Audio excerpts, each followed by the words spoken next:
Bonjour frères et sœurs, je suis Rachel Agnimé et je suis sur la plateforme Worship Experience. Aujourd'hui, je voudrais parler de comment grandir dans son culte personnel. Premièrement, j'aimerais dire quelque chose. Je ne vais pas verser dans beaucoup de théologie, mais j'aimerais vous raconter, faire une petite démarche avec vous. Au commencement, lorsque Dieu a créé les cieux et la terre, il a créé tout ce qu'il a créé. Il n'avait pas vu de semblable. Voilà pourquoi il a dit « Faisons l'homme à notre image et à notre ressemblance ». Et nous verrons par la suite que par le péché, l'homme a perdu cette position que Dieu lui avait donnée parce que la Bible dit que Dieu parcourait le jardin tous les jours parce qu'il voulait parler avec l'homme, il voulait rester avec l'homme parce qu'il était son semblable, il était à son image.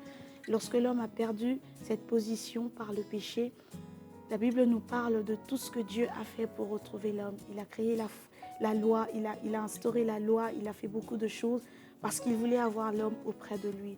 Et nous verrons par la suite qu'il nous a donné son Fils Jésus-Christ pour que nous puissions retrouver cette position auprès du Seigneur. Mais regardez, lorsque nous retrouvons cette position auprès du Seigneur, nous créons une relation. Nous créons une relation et cette relation doit être entretenue. Nous devons d'entretenir cette relation parce que la relation, nous l'avons par sa grâce. La relation, nous l'avons parce qu'il a payé le prix. La relation, nous l'avons parce qu'il a donné son propre Fils pour nous rétablir dans cette relation.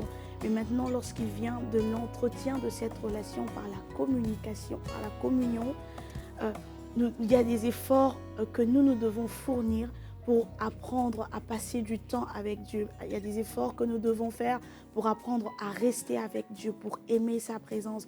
Voilà pourquoi il vient la discipline du culte personnel. Qu'est-ce qu'est le culte personnel? Pour moi, le culte personnel, c'est comme quand vous aimez une personne. Vous ne pouvez pas faire 3 jours, 4 jours sans voir cette personne, sans parler avec la personne, sans connaître ce que la personne aime, ce que la personne n'aime pas, ce que la personne veut pour vous, ce que la personne attend de vous. C'est ça le culte personnel. Et comment est-ce que vous connaîtrez ces choses? C'est lorsque vous passez du temps avec la personne.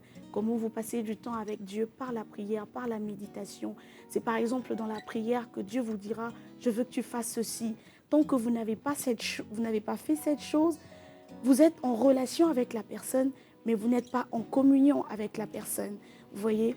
Donc c'est dans la prière, c'est dans la méditation, c'est dans la méditation de la parole que vous allez par exemple comprendre ce que Dieu veut de vous par rapport à sa parole, ce qu'il attend de vous, comment il veut que vous puissiez l'aimer. Et aujourd'hui, je viens vous dire, sans trop multiplier les mots, que vous êtes en relation avec le Seigneur, mais vous devez cultiver la communication avec le Seigneur par votre culte personnel. Ne le prenez pas comme une corvée, ne le prenez pas comme quelque chose de difficile. Considérez que c'est une personne que vous aimez, avec qui vous devez parler. Vous savez, moi, il m'est arrivé des jours où je ne voulais pas forcément m'agenouiller, commencer à parler avec beaucoup de religiosité. Je me suis juste assise dans mon salon et j'ai commencé à parler comme si je le voyais face à face, en face de moi.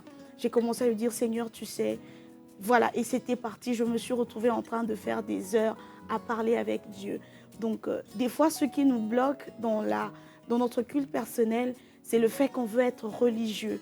On veut garder une certaine logique, on veut garder une certaine forme, ce qui n'est pas mal. Mais à un moment de votre relation avec le Seigneur, vous devez être tel que vous êtes, lui parler avec les vrais mots qui sortent de votre cœur. C'était Rachel Agnimé, que le Seigneur vous bénisse.